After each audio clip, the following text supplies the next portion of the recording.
Salam sejahtera Malaysia, denyut nadi suara rakyat bergema di channel ini. Jangan lupa tekan butang subscribe, like dan share. Malaysia kita punya, cintai Malaysiaku, kita jaga kita.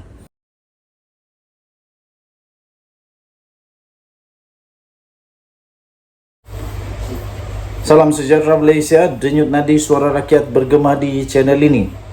Tular di banyak media sosial, kononnya ada perselisihan besar, perselisihan yang amat mengejutkan yang pastinya akan membawa banyak kesan kepada Perikatan Nasional, terutamanya untuk bersatu menjelang PRN di 6 buah negeri yang akan datang beberapa minggu sahaja lagi ini.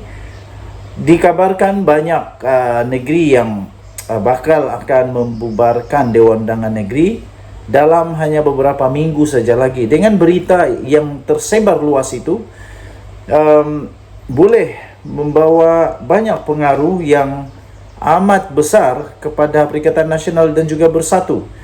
Melalui spekulasi yang baru sekarang ini yang berlegar-legar di media sosial, kononnya ada spekulasi perselisihan di antara Muhyiddin dan Hamzah Zainuddin. Apa sebenarnya yang berlaku di antara Muhyiddin dan Hamzah Zainuddin? Banyak spekulasi timbul.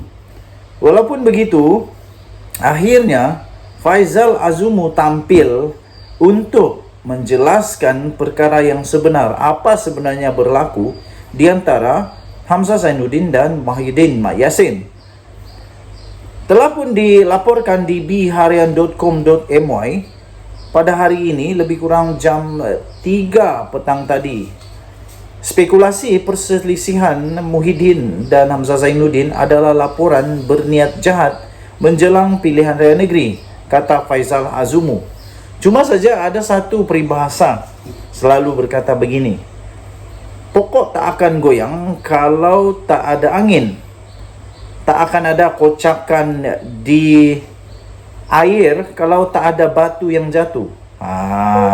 Itulah. Tapi harap-harap tak ada apa-apa lah. Tiada sebarang krisis dalaman di antara pemimpin bersatu, terutama presidennya, Tan Sri Muhyiddin Mak Yassin dan Setiausaha Agung Parti, yaitu Datuk Seri Hamzah Zainuddin, seperti yang sedang digembar-gemburkan oleh beberapa laporan media.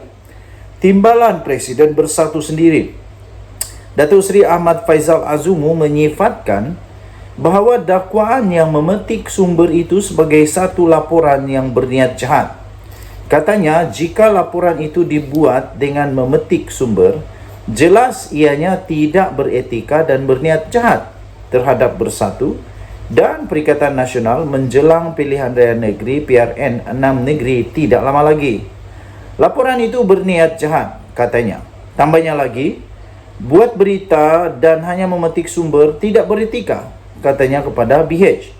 FMT telah melaporkan bahawa kononnya timbul spekulasi mendakwa Hamzah Zainuddin dan Muhyiddin Mak Yassin bertelagah mengenai hala tuju parti itu.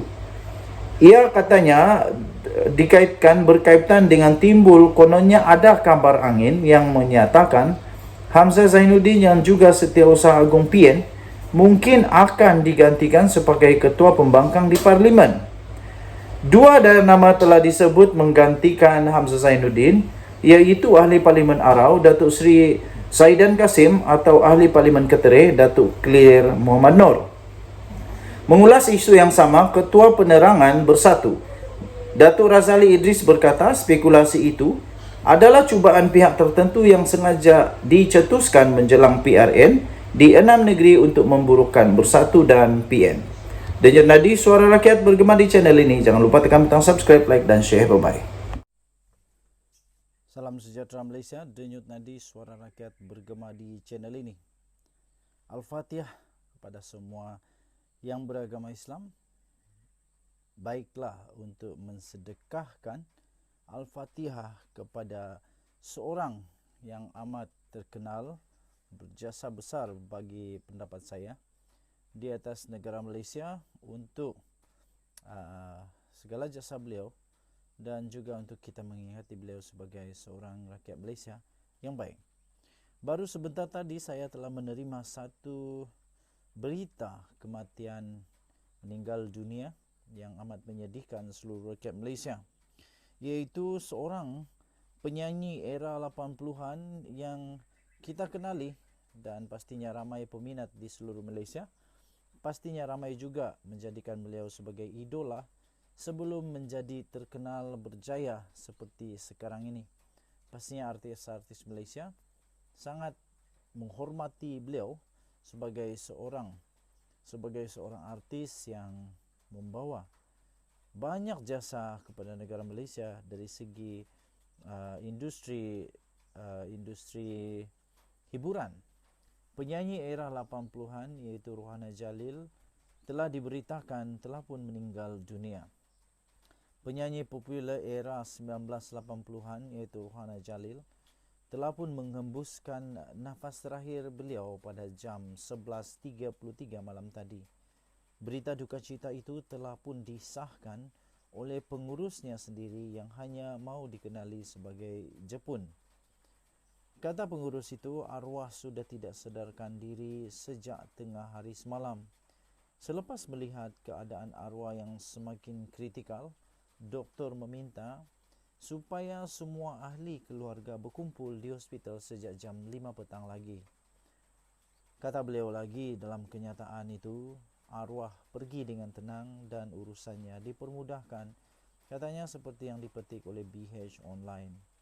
Rohana Jalil yang telah pun berusia 68 tahun telah dimasukkan ke Hospital Chancellor Tuanku Mukhriz HCTM Universiti Kebangsaan Malaysia UKM sejak 2 bulan lalu akibat masalah kebocoran usus.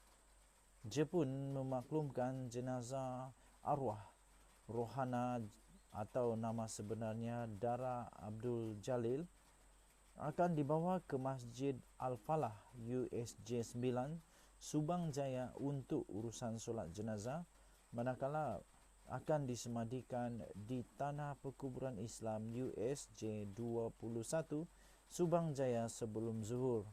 Terdahulu, keadaan arwah dilaporkan semakin lemah dan terpaksa diletakkan di wad pemantauan.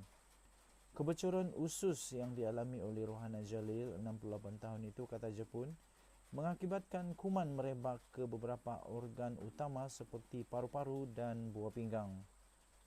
Katanya, doktor kata ada potensi untuk jantungnya berhenti pada bila-bila masa berikutan kuman sudah pun merebak. Ia juga disebabkan faktor usia, katanya lagi. Penyanyi asal daripada Kota Tinggi Johor itu mula menceburkan diri dalam bidang seni selepas dia memenangi pertandingan bintang RTM pada tahun 1980. Sepanjang 4 dekad berkecimpung dalam bidang muzik, Rohana pernah merakamkan lebih 20 album termasuk jenis kompilasi dan projek khas.